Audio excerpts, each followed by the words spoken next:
Hola, muy buenas noches, qué bueno que nos acompaña en una emisión más de Megáfono, una producción de Artículo 19 y Rompeviento Televisión por Internet. El tema de hoy es gobierno abierto, discurso puro o realidad que se presenta en este país. No se lo pierda, quédese con nosotros.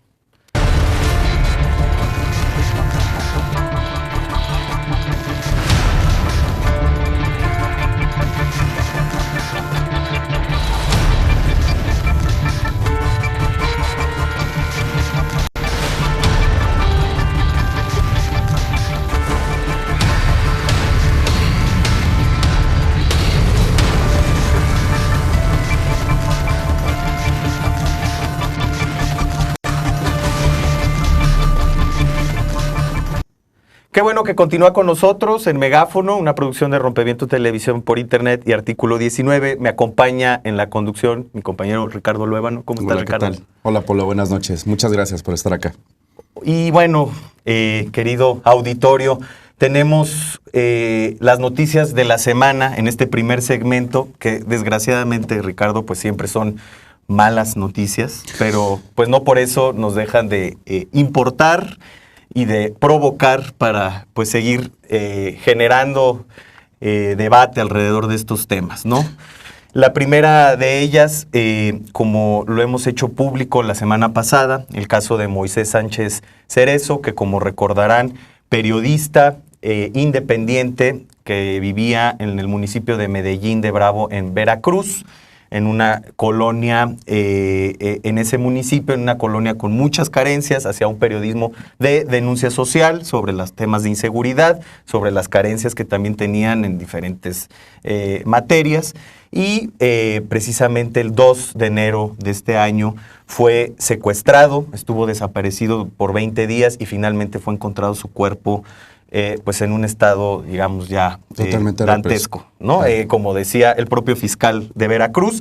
Pero, pues este caso que fue muy sonado en esos primeros meses del año, muy lamentable, pues se está cayendo la investigación, una investigación que ha llevado el gobierno de Veracruz directamente, ahora el fiscal del estado, que supuestamente tiene autonomía, antes procurador general de justicia, y bueno, esta investigación se cae porque el alcalde de Medellín, Omar Cruz, quien fue señalado como autor intelectual de la desaparición y asesinato de Moisés Sánchez, y su guardaespaldas, Martín López Meneses, obtuvieron un amparo, porque precisamente pues no hay suficientes pruebas que los inculpen.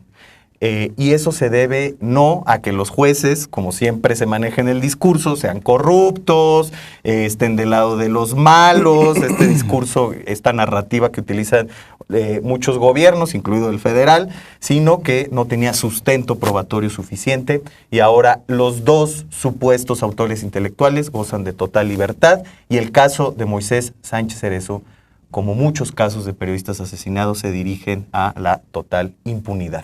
O sea, en pocas palabras, no hay pruebas, no hay forma de saber si fueron ellos supuestamente y entonces se amparan. Básicamente, la única prueba que hay, y esto le sonará familiar a nuestro querido teleauditorio, es la confesión de uno de los supuestos autores materiales, de quienes secuestraron y asesinaron a Moisés. Una confesión en donde dice, pues alguien más me dijo que la orden la dio el alcalde. No hay ni una sola prueba más que pueda corroborar que ellos participaran. Sábanas de llamadas, listado de llamadas, etcétera. No hay prueba científica que pueda confirmar que ellos estuvieron ahí, pese a que había antecedentes de amenazas del alcalde. Eso sí está, digamos, acreditado.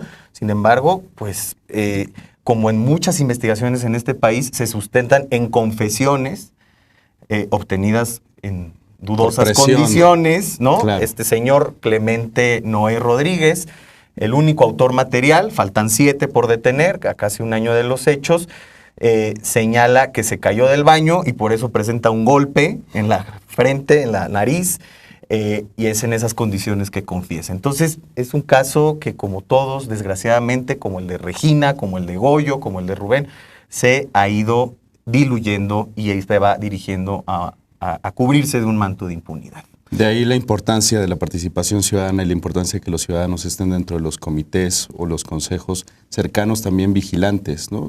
Que la sociedad civil esté cercana a las pruebas y tratando de obtener al menos más información para poder impulsar que este tipo de delitos y de cuestiones no queden impunes, ¿no? Sí, claro. Y el problema de Moisés es que quería participar en temas de seguridad Claro. con su comunidad y es por eso que viene este terrible suceso que nos ha dejado marcados en este año, ¿no? Y bueno, pasando a otras noticias, mi querido Ricardo, la semana pasada también el Senado aprobó un dictamen sumamente incongruente en términos de los principios que deben de regir la transparencia y el acceso a la información, un dictamen de ley federal de transparencia. Así es, lamentable las regresiones, como siempre, después de una reforma constitucional positiva, clara, que decía básicamente los términos sobre los que tendrían que venir la ley general, después las leyes federales y las estatales. Vemos una ley general de avanzada, inteligente, con límites que plantean los mínimos y los máximos, eso hacen las leyes generales, pero la parte federal es donde se especifica hacia todo ese orden qué es lo que tendría que suceder con las instituciones y cómo se tendría que transparentar.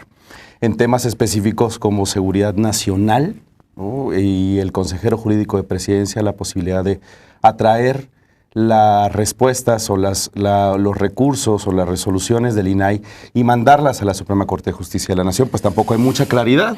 Con una ley, además, lamentable, ¿no? Y falta regulación para un consejero jurídico que es muy proactivo a favor de la opacidad, ¿no? Pero antes que nada, quisiéramos mandar un video en donde también una querida colega nos explica este retroceso de la Ley Federal de Transparencia. Volvemos.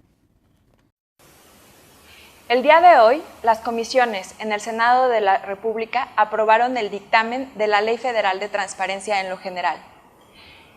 Este dictamen, si bien recupera muchas de las cuestiones de la Ley General de Transparencia que amplían la protección del derecho de acceso a la información, tiene tres preocupaciones centrales que creo que vale la pena mencionar para efectos de que en Cámara de Diputados o bien en el Pleno se reviertan estas cuestiones que pueden afectar severamente el ejercicio efectivo del derecho de acceso a la información. La primera, no existe un procedimiento específico para el tema del recurso de revisión en materia de seguridad nacional del consejero jurídico del Poder Ejecutivo. Es decir, se necesita definir cuál es la ley adjetiva que regirá este procedimiento, cuál va a ser la participación que tendrá el recurrente de la información y el INAI para la defensa del derecho de acceso a la información y cuáles van a ser los tiempos y los efectos de la sentencia final de la Suprema Corte de Justicia. El segundo tema es que el Senado, al igual que la mayoría de las instituciones del Estado, se niegan en reconocer la posibilidad de la sociedad de conocer la verdad sobre violaciones graves a derechos humanos. En este dictamen, otra vez, no se recupera la posibilidad de que el INAI, aun cuando no exista una declaración de la Comisión Nacional de Derechos Humanos o de los tribunales internacionales sobre la existencia de violaciones graves a derechos humanos, se abra la información para el escrutinio público. Basta recordar que el INAI ha sido clave para la desclasificación de información, por ejemplo, del expediente de Ayotzinapa. En tercer lugar, tenemos otro punto que parece muy técnico, pero que creo que es importante detallar. Hay excepciones para que el INAI tenga a la vista la información que originalmente se reserva o se clasifica por la autoridad o por el sujeto obligado responsable de otorgar el acceso a la información. ¿Qué significa esto? Que el INAI tendría que resolver a ciegas en ciertos casos si la información es clasificada o no. ¿Cómo podrá el INAI determinar el interés público de información que nunca tuvo a la vista? Esto es totalmente ilegal y no se puede mantener dentro del dictamen. En este sentido, creemos que tanto el Senado en el Pleno como la Cámara de Diputados tienen que reconocer estas fallas dentro del dictamen para que efectivamente y de una vez por todas se garantice el derecho efectivo de acceso a la información.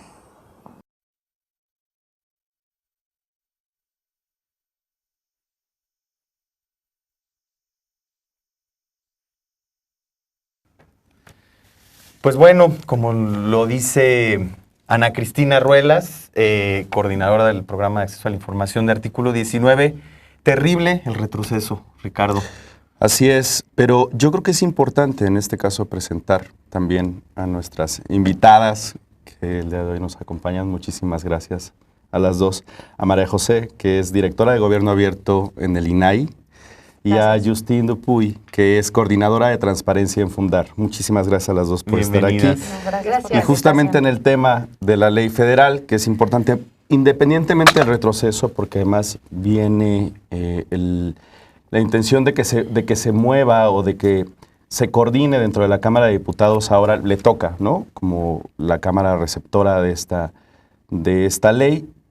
¿Hay retrocesos, Justin? ¿Tú cómo lo ves? Sí, creo que, como bien lo dijiste, estamos como, es en los pasos finales de un gran cambio normativo, ¿no? En términos de transparencia y acceso a la información, que llevamos años empujando y la idea es que robustece, es que fortalezca el derecho de acceso a la información. Y son los últimos pasos. El dictamen se aprobó la semana pasada en el Senado. Falta que la Cámara de Diputados la apruebe para que ya sea la ley federal. Y, en efecto, hay muchas cosas que hay que, desde la reforma constitucional, desde la ley general, que son avances, nuevos sujetos obligados, mucho más autonomía constitucional para el INAI, mucho más obligaciones de transparencia, pero sin embargo hay decepciones con esta ley federal porque se quedaban huecos, como bien lo mencionó justamente Ana Cristina, ¿no? en el video, que no fueron atendidos y que son graves porque son huecos donde hay posibilidades de retrocesos, de obstáculos, ¿no? Justamente al acceso a la información. Y el tema, por ejemplo, de violaciones graves, ¿no? A derechos... sí, el debate central de muchos... Exacto, no se resolvió en esta y no quisieron entrarle. Entonces aquí son temas claves para que la sociedad pueda tener más confianza, justamente como lo mencionaban en el caso de Moisés también. Bueno, pues hay una falta de transparencia en términos de la justicia y en términos de violaciones graves a derechos humanos también, ¿no? Entonces y hay estos huecos que quedan, pero también viene algo muy importante, es la implementación. Y aquí vamos a tener que, porque a pesar de ciertos avances, a pesar de estos huecos, la implementación va a ser capital, y es cuando vemos que no respeten los tiempos, el mismo Congreso no respetó los tiempos para transparentar justamente su información sobre recursos, ¿no? Entonces aquí creo que también es otro paso donde vamos a tener que estar como muy atentos a cómo se va a aplicar este nuevo marco, ¿no? Sí.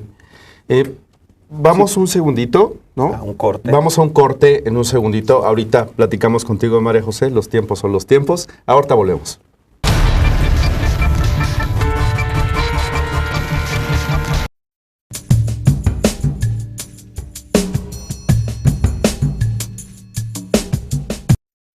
Yo me llamo Eusebia Gómez. Esta finca la comenzamos hace ya como 10 años. Bueno, es integral forestal. De forestal tiene árboles maderables, pero de fruta tiene mango, guayaba, piña, naranja. Tenemos muchos tipos de fruta. Y en el patio tenemos las hortalizas, unos conopónicos chiquitos, pero nos da para abastecer. Ahí sembramos de todo un poquito. Mi nombre es Juan Ortiz Pérez. La finca partió de un proyecto, el proyecto de la finca de forestales en la montaña, después de haber pasado o en fases de periodo especial, ¿no? Se buscaban alternativas para buscar las formas de vida del campesino. Y nos cogió un poco desamparados porque no se sembraba ni nada, y al llegar bastante apretado que se pasó. Nos obligó a buscar alternativas para poder sobrevivir, porque realmente por la vía que entraban las cosas se dejó de entrar, se fue alimentando. Entonces buscar alternativas para poder sobrevivir por medio de los propios de uno, que buscar los propios alimentos. Esto sirvió a la gente para que aprendieran muchas cosas. Yo digo que nosotros aprendimos con el periodo especial, porque, por ejemplo, el imperio, ¿no?, estaba celebrando porque nos íbamos a derrumbar. Y yo diría que lo que celebramos fue nosotros porque aprendimos con eso. Nos dio una lección que nos enseñó a hacer cosas que nunca lo habíamos hecho. Estamos más fortalecidos. Yo creo que sí, que todos los campesinos viven bien. Porque tú no vas a sacar a un campesino que no tenga que comer.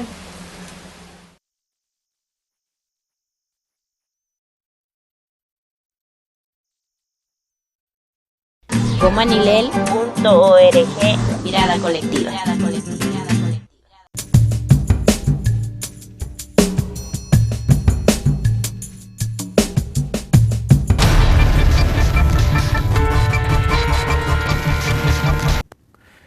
bueno que continúa con nosotros aquí en Megáfono y bueno, pues nos quedamos con un tema que es de primer interés, ¿no? En la coyuntura actual del país, siempre lo ha sido, pero justo ahora que vemos retrocesos en la práctica más que en el discurso por parte de los gobiernos, pues se aprueba un dictamen de Ley Federal de Transparencia en el Senado que nos coloca en una situación compleja. María José Montiel, directora de Gobierno Abierto del Instituto Nacional de Acceso a la Información, ¿qué opinas de este dictamen que se estará discutiendo ahora en Cámara de Diputados? Sí, bueno, coincido en la parte de la implementación de la última que hablaba Justin, en donde ya tenemos un marco general que se aprobó con la ley y que fue muy positivo, y que ahora tendremos que ver en la práctica cómo se va a llevar a cabo. Y esta ley federal sí, justamente representa un retroceso en el sentido de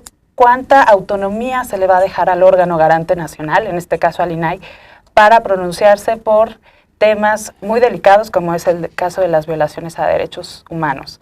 Pero también me parece que no queda muy claro cómo es que vamos a aterrizar algunos conceptos que ya están previstos en la ley general. Dígase gobierno abierto, que fue, digamos, un logro, que el tema, al menos de apertura gubernamental, es un tema que cruza toda la ley, es un tema transversal, y que tenemos ya un capítulo, que es el artículo 59 de la ley, que ya habla de gobierno abierto. El reto y la duda para nuestros legisladores es cómo vamos a materializar este gobierno abierto en esta ley federal, y me parece que ahí todavía no queda muy claro, y es parte de estos huecos que podemos ver todavía. María José, Justin, gobierno abierto. A ver, vamos a tratar de acotar el asunto, ¿no? Siempre hablamos de democracia durante creo que 30, 40 años. Ahora todo el mundo quiere cosas abiertas, ¿no? Justicia abierta, parlamento abierto, gobierno abierto. ¿Qué sucede con este mega concepto? ¿Qué es gobierno abierto? ¿Por dónde va este asunto?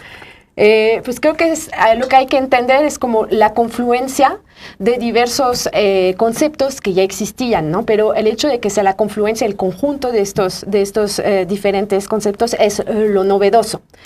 Implica transparencia, acceso a la información, ¿no? Por eso está justamente el tema de gobierno abierto en la ley, ¿no? General y federal. Está también lo importante, la rendición de cuentas, ¿no? Está también en gobierno abierto la participación ciudadana, y aquí creo que es un tema clave porque justamente atrás de gobierno abierto es como una nueva manera de relacionarse entre ciudadanos y sus gobiernos, ¿no? Y el último tema es el último concepto, son las nuevas tecnologías que justamente facilitan muchísimo el acceso a la información, que haya datos abiertos, que haya participación, ¿no? ciudadana. Entonces, es un conjunto de estos 4 temas: transparencia, acceso a la información, rendición de cuentas, participación ciudadana y nuevas tecnologías, para justamente mejorar la relación entre gobiernos y ciudadanos, para mejorar la gobernanza en los países que se pretenden o que toman este camino de gobierno abierto. Y ese es el concepto. Pero, vamos, el concepto viene de una teoría, de una filosofía, ¿no? Está en una nube también que se está construyendo además. Pero, María José, la Alianza para el Gobierno Abierto, ¿no? Digamos, el vehículo que lleva todos estos conceptos y se construyen como un piso donde hay compromisos, además, donde hay una serie de cosas justamente, y con una particularidad en México, que es un secretario técnico tripartita, además, ¿no?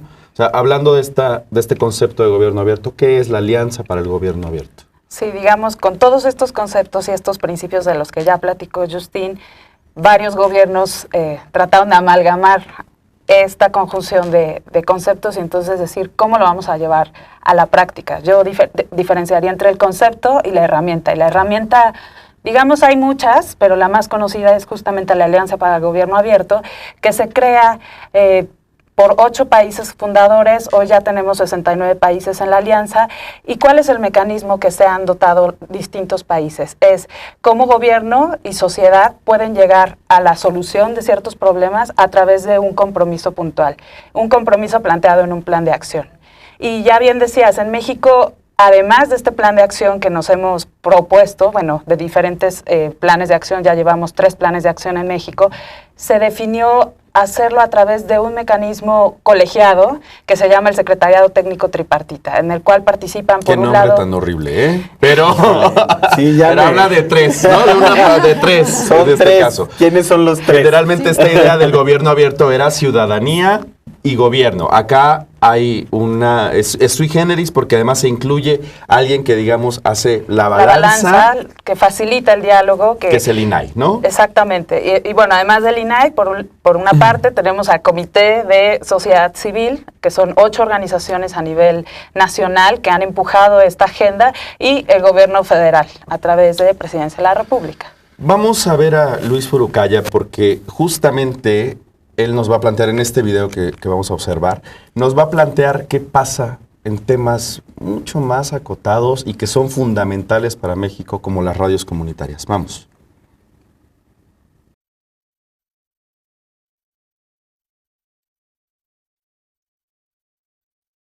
Un gobierno abierto es la necesidad de que las estructuras gubernamentales se abran hacia la sociedad civil, que la sociedad civil poco a poco se vaya teniendo una injerencia dentro de la definición de políticas públicas, dentro de la definición de trabajos comunitarios, dentro de la definición de derechos y defensa de los mismos derechos tanto humanos como laborales, como sociales, como religiosos o de aceptación directamente en una esencia de sociedad. El gobierno abierto es sin duda alguna una herramienta que se necesita dentro de los cambios y agendas gubernamentales tanto nacionales como internacionales.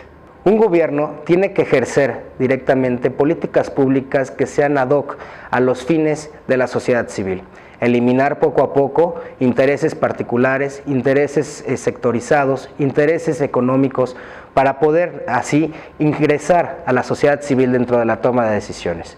En este sentido, los gobiernos poco a poco tienen que ir abriendo sus puertas, abriendo la participación de la sociedad inmiscuida en la toma de decisiones del gobierno y así, juntos, sociedad y gobierno, participar directamente y activamente en la toma de decisiones tanto por los países como de la agenda global. Una sociedad civil organizada, una sociedad civil informada, una sociedad civil con calidad educativa y con, sobre todo, defensa de la cultura y lenguas maternas en todo lo que es tanto América Latina como otros países del mundo, debe de participar activamente en el sentir, sobre todo, de las necesidades de la sociedad. ¿Qué es esto?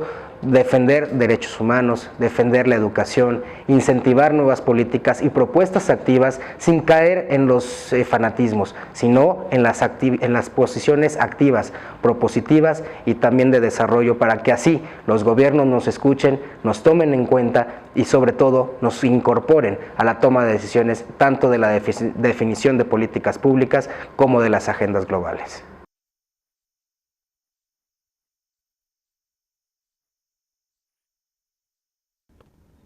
Pues interesante lo que dice Luis Furukawa. Furukawa. Por favor. Luis Furukawa. Y a ver, el tema es, lo decíamos en el corte, nos queda como todavía un halo ahí de muy técnico, sí, conceptual, muy conceptual, muy abstracto. Y creo que lo que dice Luis es muy interesante. ¿Cómo lo acercamos a esas realidades? ¿No? Claro. Él hablando desde la perspectiva también de las radios comunitarias, como saben, están en enclaves de una marginación social, económica y política en todos sentidos en América Latina y sobre todo en México. ¿Cómo lo acercamos a esas realidades? ¿No? Porque por un lado hablamos de datos abiertos, tecnologías, etcétera, y bueno, ¿qué sentido tiene para los mijes en Oaxaca? O no nos vayamos tan lejos, en las colonias marginales, urbanas, ¿cómo se acercan cuando hay un paso antes en donde no tienen acceso a estas tecnologías? ¿O cómo acceden a estos mecanismos que son fundamentales, pero qué sentido les da, digamos, en su cotidianidad?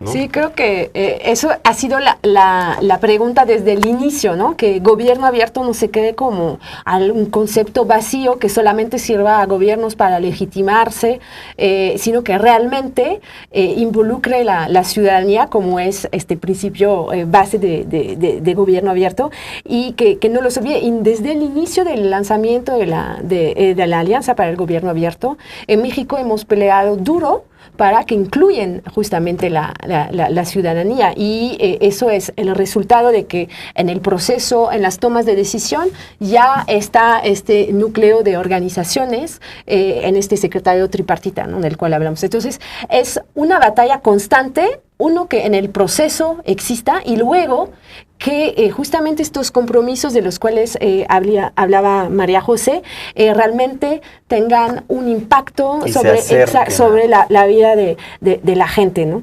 En el último plan de acción hubo 26 compromisos. Hay unos, por ejemplo, que pueden ser como es muy simple entender a qué sirven.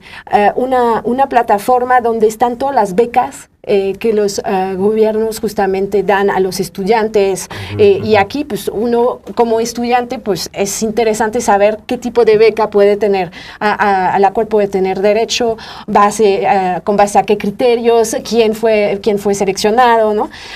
Aquí es un tema simple. Otro tema, el de minería para todos. También el sector minero en México es un sector muy opaco, sí. Y también había un compromiso que permita para permitir más transparencia en este sector, más rendición de cuenta, con cosas tan simples como publicar los títulos de concesión de las mineras. ¿Y estarían implicados sector privado en esta, digamos, obligados el sector privado para transparentar? Digo, porque finalmente las mineras son concesiones, ¿no? Las mineras reciben... Justo, al ser concesiones y además al recibir ese privilegio que les da el Estado, tendrían que estar obligados a transparentar esa información. Yo diría que avanzamos ya en tener la herramienta, pero ahora el reto es ¿de qué nos va a servir? O sea, ya tenemos una lógica y ya estamos funcionando dentro de este secretariado y ya hay un compromiso, pero el reto está en que no vemos cómo nos va a cambiar la vida a los ciudadanos. Y por eso es importante la participación ciudadana, pero también es importante el tema de innovación, no necesariamente en materia de tecnologías, sino cómo las cosas que estamos haciendo las vamos a hacer distinto. Y en realidad gobierno abierto es una etiqueta, pero lo que queremos es que el gobierno haga bien su trabajo y que el ciudadano esté realmente involucrado, pero que me sirva a mí en cuestiones de salud, en cuestiones de educación, en cuestiones de seguridad. Creo que eso todavía no lo hemos visto, y justo es parte del dilema de cómo hacemos que esta herramienta sea sostenible si es que queremos seguir con gobierno abierto. Vamos un corte y regresamos. Esto que dice María José es muy importante. Continuamos con este tema.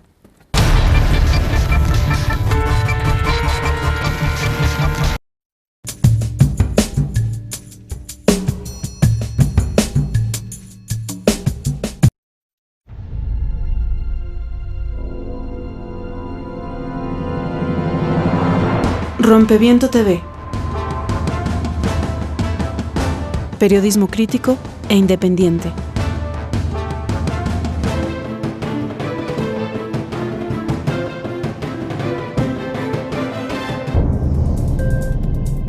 Mirada crítica. Noticiario conducido por Héctor Javier Sánchez, dedicado al análisis de las noticias más importantes.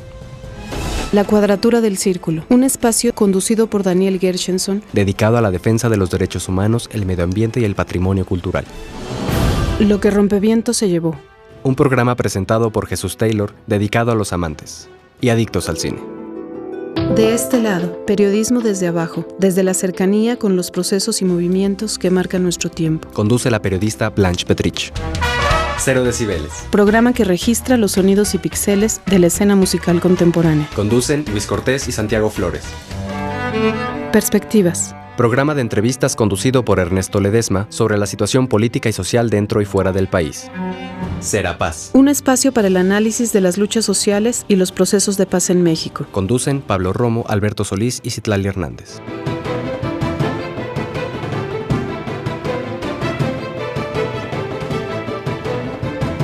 Jaque al Rey, programa de debate y pensamiento crítico. una coproducción con la revista Hashtag. Conducen Erika Paz y Ricardo Bernal.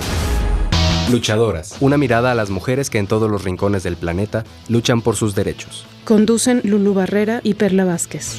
El Chamuco TV, Primer programa de moneros en la televisión mexicana por internet. Conducen Alma Soto y los moneros La Dama y Rapé. A Contracorriente, un espacio para aquellos que le han dicho su verdad al poder y conservan la esperanza aún en tiempos difíciles. conduce Luis Hernández Navarro. Megáfono, programa dedicado a la defensa de la libertad de expresión y el derecho a la información. Una coproducción con Artículo 19. Zona de Impacto, Noticiario sobre los hechos políticos y sociales que interesan a la sociedad mexicana. conduce Jesús Cervantes. Periodistas de a pie, un análisis de la realidad nacional desde la trinchera de un periodismo crítico y con compromiso social.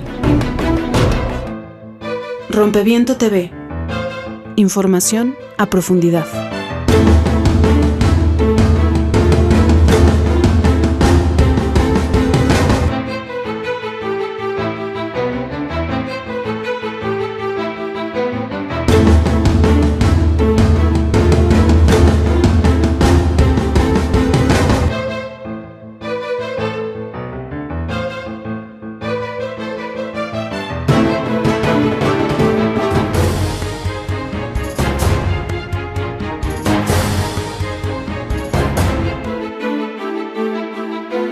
Rompeviento TV rompe fronteras y llega a Oregon y California. Rompeviento TV. Por el derecho a informar Y ser informados.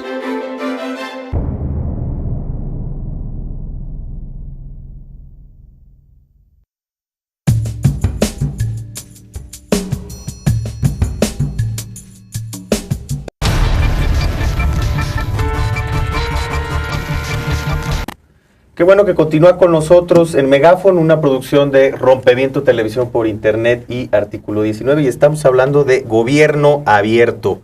Apertura solo en el discurso y justo estamos desentrañando esta madeja de temas que evidentemente pues van complejizando algo que pues como ustedes nos lo han expuesto es fundamental y es un pilar. No es una exquisitez, digamos, que luego mucha gente critica, sino es un pilar democrático, ¿no? La transparencia y la rendición de cuentas, y este es un mecanismo que, bien aplicado, ¿no? Pudiera dar resultados impresionantes, pero hay muchos retos, María José. Estábamos hablando justo del acercamiento a las necesidades ciudadanas y de cómo se está dando esta aproximación, pues, a la ciudadanía. Sí, yo creo que lo que nos falta también ver es que haya compromisos más en el sentido de políticas públicas, ¿no? La primera fase, yo diría, la primera fase de gobierno abierto en México fue alzar la voz, exigir una mesa en donde gobierno y sociedad se sentaran al mismo nivel y pudieran arrastrar el lápiz, como coloquialmente se dice, y tener el espacio. Y el gobierno feliz se sentó inmediatamente. Pues fue complicado, pero yo diría que ya hay ciertos servidores públicos que ya están acostumbrados a esto de gobierno abierto y pues antes sí cuestionaban, hoy pues más bien lo ven de manera natural, ya están sentados a la mesa. Y desde el INAI, justo este 50-50, ¿cómo lo percibieron? Esto, ciudadanía y gobierno, sí hay un compromiso 50% y 50%. Ustedes que les toca esto de momento como mediar en esto, ¿no? Mediar todo esto, ¿no? Sí. Que es muy complicado. Yo diría que a la fecha ya logramos justamente esa dinámica. Claro. Pero y ahora, ya que estamos sentados a la misma mesa, ¿qué es lo que vamos a pedir como ciudadanos? Y creo que ahí es donde nos ha fallado que las primeras exigencias se volcaron a temas de tecnología, tema de apertura de datos, incluso los primeros planes de acción había compromisos que era que el gobierno cumpla con sus obligaciones. Cuando eso claro. Más bien el gobierno lo tenía que haber hecho, pero incluso creo que fue necesario. Plan nacional, ¿no? De desarrollo estaban algunos compromisos metidos y era una de las ¿Cómo se obliga al gobierno sin un instrumento normativo? Pero, ya está, ¿no? Pero creo que parte del problema es muy general ese artículo, ¿no? Exacto. Creo que hay que decirlo tal cual. Gobierno abierto es mucho más que la Alianza para el Gobierno Abierto. Pero en la Alianza para el Gobierno Abierto ya llevamos 4 años y hay un cierto desencanto sobre esta alianza y sobre procesos que en efecto se sentó las bases de un proceso realmente donde se pudo participar, donde sociedad civil pudo participar, pero los resultados por el momento son muy limitados. Aquí está el reto hoy en día desde cómo pues, damos un paso adelante y justamente mostramos que la Alianza para el Gobierno Abierto en México sí puede también concretizarse en temas que sean relevantes, que realmente impliquen un cambio para la vida de las personas. Creo que estamos en este momento, sobre todo que hay que tomar en cuenta que México fue presidente justamente durante un año de esta alianza para el gobierno abierto y hoy en día ya terminó su presidencia y ahorita ¿qué sigue? Justamente cómo vamos a obligar al gobierno cuando ya su nivel de participación bajó. Aquí es un momento importante donde estamos pensando cómo justamente mejorar, cómo que esta herramienta tenga más impacto. Hay varias cosas. Hay que, en efecto, integrar a más actores. Cuando hablamos de gobierno abierto, cuando hablamos de Estado abierto, pues hay que involucrar a no solamente el Poder Ejecutivo, sino también los otros poderes, ¿no? Y aquí estamos justamente pensando en justicia abierta, en parlamento abierto, para que realmente cuando, si hablamos de política pública, para poder cambiar las cosas, pues hay que poner a todo el mundo. Y más actores de sociedad civil se está también, y además un Exacto. tema fundamental para el INAI, ¿no? También el tema de los órdenes, de los ámbitos. Ustedes tienen un mandato de esa ley también y están de avanzada en varios estados, digamos, construyendo estas sinergias locales para hablar del tema de gobierno abierto, ¿no? ¿Cómo les va en ese aspecto? Pues son procesos lentos, pero yo creo que necesarios. Y justo desde el INAI, en este año, lo que empezamos es a tratar de llevar esa agenda de gobierno abierto a lo local, en donde de repente hace más sentido, ¿no? Exacto. Temas de servicios públicos, por ejemplo, temas de educación, por supuesto, de seguridad, pero en donde también están implicados pues estas autoridades estatales o incluso a nivel de ayuntamientos, de municipios. Entonces, en esta estrategia que llevamos desde febrero de este año, ya llevamos 3 entidades federativas que queremos que también adopten esta agenda de gobierno abierto y que establezcan un plan de acción con una vigencia de 1 año. Es decir, el compromiso es gobierno federal, entiendo, y los gobiernos locales están como que sí, como que no le entran o... Porque ahí hay límites, ¿no? Hay ciertos límites al mismo gobierno abierto. Porque María José toca un tema importante y que es el que hemos visto en términos de democracia, ¿no? Del ejercicio de poder local, que podemos tener un super INE, ¿no? Pero los órganos electorales locales están cooptados por partidos, por cacicazgos, etcétera. Y ahora esto, gobierno abierto, ¿cómo lo bajamos a lo local? Y justo estás comentando, bueno, ahí va avanzando, pero el compromiso tal cual no los obliga a ellos. Y quisiera un segundo, perdóname, quiero un segundo porque me gustaría mandar justamente en este tema y en esta idea con otro video que es José Luis Sanz, y él nos va también a cuestionar y nos va a preguntar desde la sociedad civil a qué estamos jugando y qué estamos haciendo dentro del gobierno abierto también. Vamos a verlo.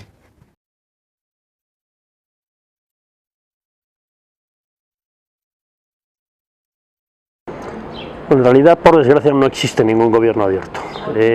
Cuando hablamos de gobierno abierto hablamos de los compromisos o de los procesos que deberían llevar a mayor apertura y a mayor transparencia, sobre todo en una época en la que las nuevas tecnologías permiten que se rompa la dinámica tradicional en la que es el ciudadano el que tiene que tomar la iniciativa y exigir o hacer una solicitud para recibir información que en realidad es pública y a la que tendría que tener acceso de manera natural, ¿no? Todo el concepto, lógicamente, de Open Data. Entonces, gobierno abierto al final es una búsqueda, y gobierno abierto es el grado de compromiso político que un gobierno asuma con el cumplimiento de un derecho fundamental, que es el de acceso a la información pública. Yo creo que la sociedad civil primero tiene que ser mucho más exigente con las metas. insisto, creo que no debemos aplaudir avances, tenemos que partir siempre de reclamar por el camino pendiente. Eso es lo primero. Y lo segundo, creo que la sociedad civil también tiene que articularse alrededor de mínimos.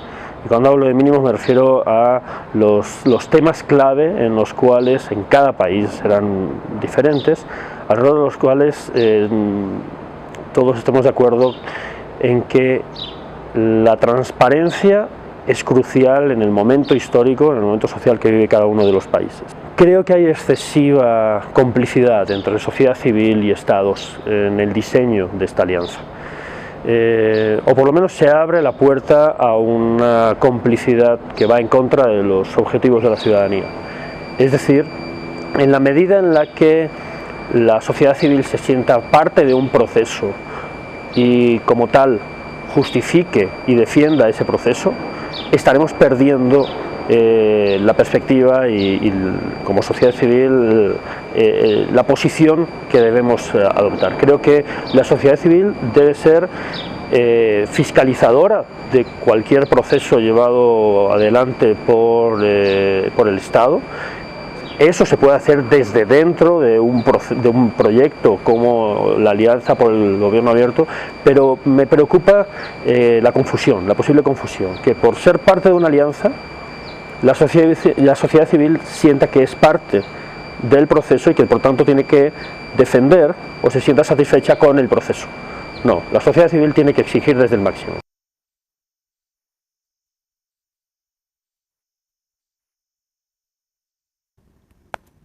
Qué duro, José Luis, ¿no? Puntual. Me desanimó un poco. No, hombre. No estamos llegando como sociedad civil. No, al contrario. No. Qué bueno. Qué bueno que es una crítica. Y estábamos justo hablando con María José de este tema, ¿no? De los límites, ¿no? Y con Justín. Uno es los sujetos, ¿no? Bueno, gobiernos locales, como que sí, como que no. Pues se está apelando, digamos, es un proceso paulatino. Sociedad civil, la abrimos a más sujetos, movimientos sociales, es decir, hay muchos retos, ¿no? A propósito de lo que dice, y los mínimos que dice José Luis, ¿no? Dice José Luis, más exigencia con las metas. Sí, ¿no? Son palabras muy duras, ¿no? Lo que dice, el gobierno abierto no existe y además habla de complicidad, ¿no? De la y sociedad. Voluntad política. Y creo que aquí hay un tema que no hemos abordado, es también el contexto en que se puede dar un gobierno abierto. Y cuando empezamos hace 4 años en México, el contexto del país no era el mismo. Claro. Entonces, 4 años después nos encontramos con compromisos cumplidos, pero un contexto donde hay actos de corrupción, donde que quedan impunes, donde hay opacidad, donde hay temas de inseguridades, donde hay temas de violaciones graves a derechos humanos. Y en efecto, no hay gobierno abierto. Hay solamente una herramienta que se llama Alianza para el Gobierno Abierto. Y aquí, en efecto, nosotros lo que estamos haciendo es reflexionar sobre cómo hacemos para tratar de que esta herramienta realmente permita que podamos decir que hay un poquitito más de gobierno abierto, de Estado abierto en el país. Y una de las soluciones también es, en efecto, abrir a más organizaciones de la sociedad civil, organizaciones de la sociedad civil que traen no solamente los temas de transparencia y rendición de cuentas, sino los temas que a la gente le importa, temas de derechos humanos, temas de equidad de género, para que estas agendas luego se vean reflejadas justamente en gobierno abierto. Entonces, aquí es como para dónde estamos caminando y una posible respuesta, ¿no?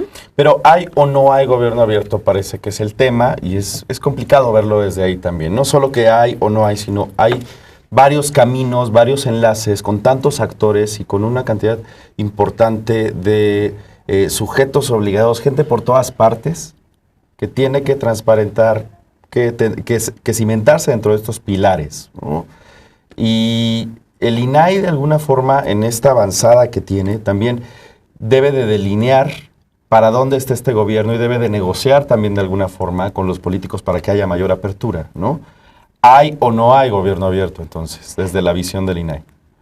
Debe haber gobierno abierto. Está ya el mandato, digamos, a nivel de la ley general.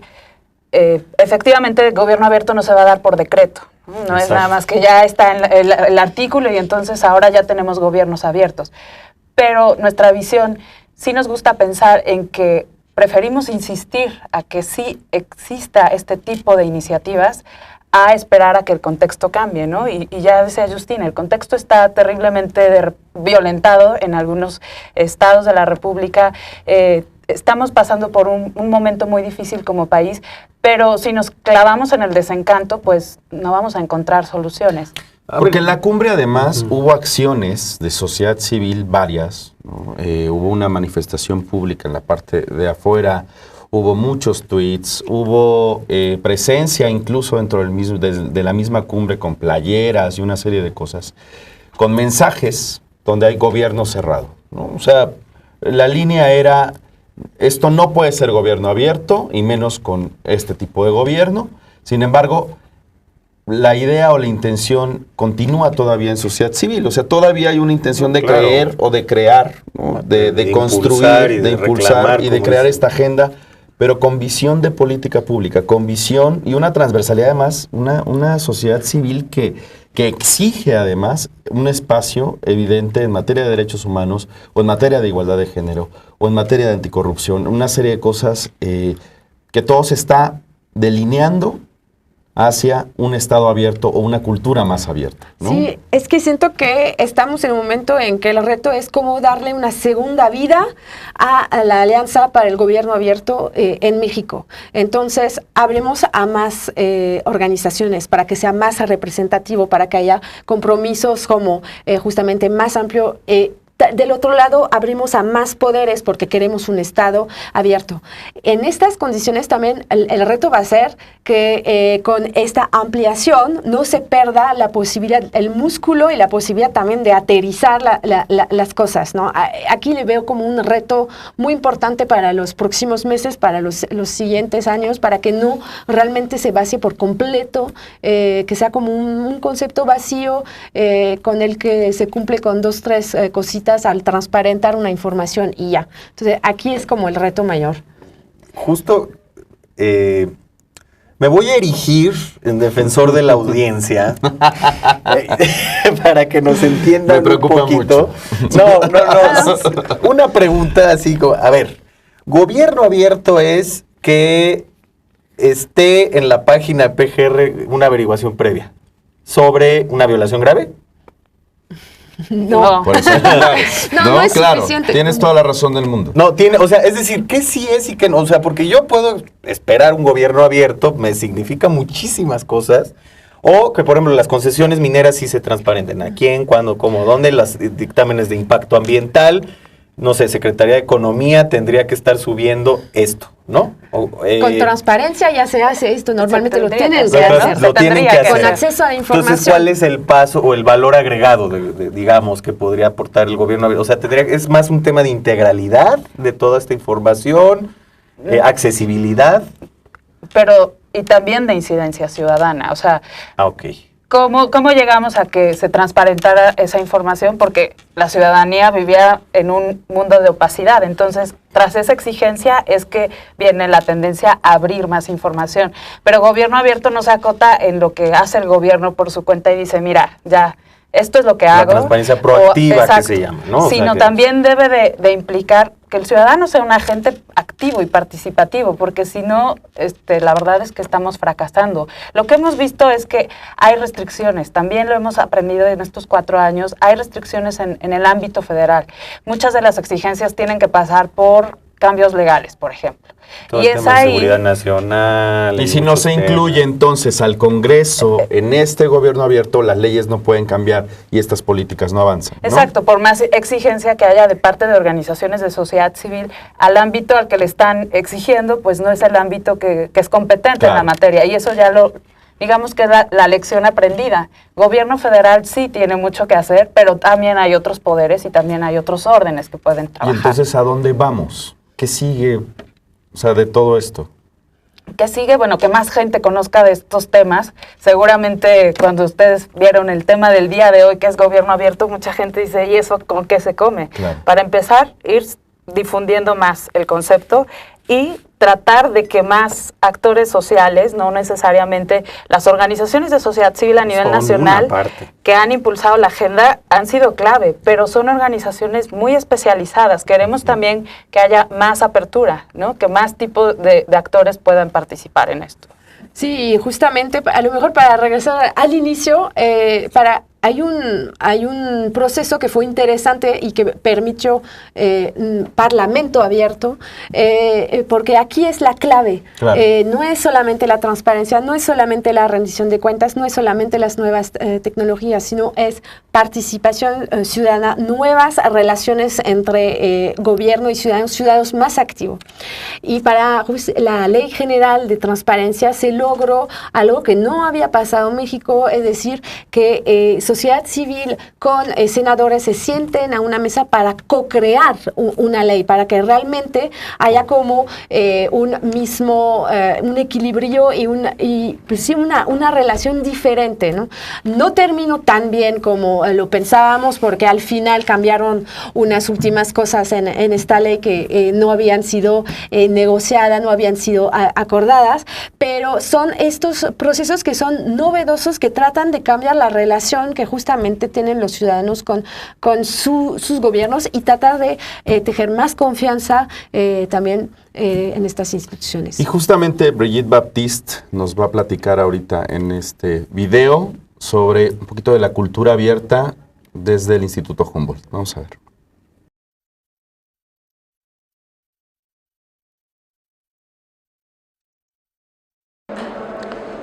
Yo creo que la primera acción que contribuye a un gobierno abierto es ciertos niveles o umbrales de organización interna. Por debajo de esto es muy difícil porque no hay realmente que mostrar, o cuando se muestra no es consistente. Entonces se requiere un nivel de fortalecimiento propio que permita esos espacios de participación adicionales o esas alianzas que se requiere hacer con la sociedad civil. Sin embargo, un gobierno débil, un gobierno que no está en esas capacidades, también puede apelar a reconstituir la confianza y el trabajo con la sociedad civil si lo hace de manera explícita. Creo que la sociedad civil debería ser más proactiva y entender que el gobierno es necesario. En muchos casos la radicalización en que cae la sociedad civil no es constructiva y no permite encontrar salidas, sobre todo por las asimetrías de poder que existe entre las instituciones gubernamentales y el resto de la sociedad. Eso genera polarización, genera desconfianza y hace que muchas veces las posibilidades de resolver temas, incluso sencillos, apelando a la participación colectiva, no transiten por el espacio del gobierno. Creo que el gobierno abierto también debe ser entendido como un espacio en evolución, un espacio que va proponiendo y priorizando alternativas de acuerdos, de gestión y de involucramiento de la sociedad civil dentro de ciertos ámbitos de interés para innovar en la institucionalidad. Creo que el espacio que más nos hace falta en este momento en el mundo son ciertos tipos de instituciones que operen como bisagras, por ejemplo, científico-políticas o técnico-políticas o incluso ideológico-políticas, porque los partidos, las estructuras de los estados ya resultan demasiado rígidas e insuficientes para atender la complejidad de los problemas que afronta las sociedades contemporáneas.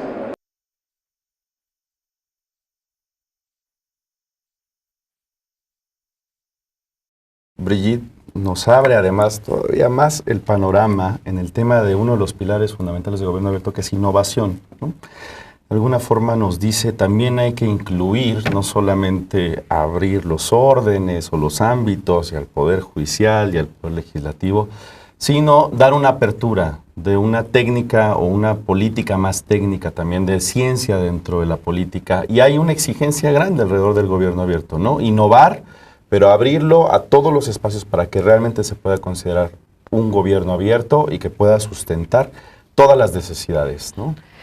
También habla de, escuché algo que me parece que es justamente el corazón de gobierno abierto, que es justamente romper con las asimetrías del poder. Y creo que hay que pensar gobierno abierto de esta manera. Es una apertura a justamente espacios de poder donde antes el ciudadano a lo mejor no podía estar presente, ¿no? A través de varias de las nuevas tecnologías, a través del acceso a la información, a través de la rendición de cuentas.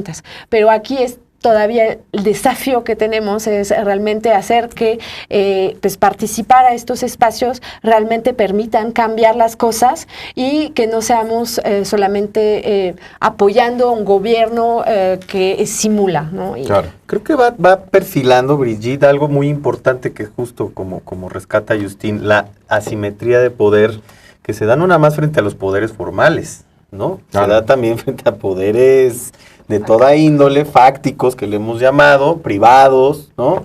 Ferraioli le habla de poderes privados salvajes, incluso, bueno, con esos no se va a poder, ¿verdad? Con el señor Chapo y sus amigos, pues no vamos a poder tener un gobierno abierto, ¿verdad? Pero finalmente otros actores, y por eso mi pregunta en uno de los segmentos era, ¿qué pasa con las corporaciones? ¿Qué pasa con estos monstruos que son estados dentro de los estados, ¿no? Y que incluso tienen un poder económico mucho mayor que países, muchos países del orbe, ¿no? Entonces, ¿entrará pronto estos poderes o no se ve? Vámonos paso a pasito. No, esto está fuera porque estamos hablando de procesos institucionales, entonces... Tenemos que despedirnos también del programa. Tenemos que irnos, pero María José, una última reflexión. Sí, mi reflexión sería que esto, ojalá en unos años se vea como algo normalizado, ¿no? Estamos ahorita dando la batalla para establecer comités, secretariados técnicos, que haya más ámbitos en el ámbito local, más actores, otros poderes. Y esto parece como nuevo, pero en realidad es como la exigencia democrática de hace muchísimos años. Claro. Nos gustaría ver que el gobierno abierto fuera como, pues, que esta etiqueta ya fuera algo normal, el Estado abierto, el Estado en donde, como debe de actuar, ¿no? Esa es la normal y que funcione. Nos tenemos que ir, Polo. Muchas gracias. Muchísimas gracias a las dos ustedes por esta noche. Por acompañarnos. Gracias. No se lo pierda el próximo miércoles Megáfono. Hasta luego.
Moi, je t'offrirai de perles de pluie, fanaux de pays où on ne pleure pas. Je creuse la terre juste après ma mort pour couvrir ton corps d'or et lumière. Je ferai rondement, l'amour sera roi, l'amour sera loi, et tu seras reine. Ne me quitte pas, ne me quitte pas, ne me quitte pas.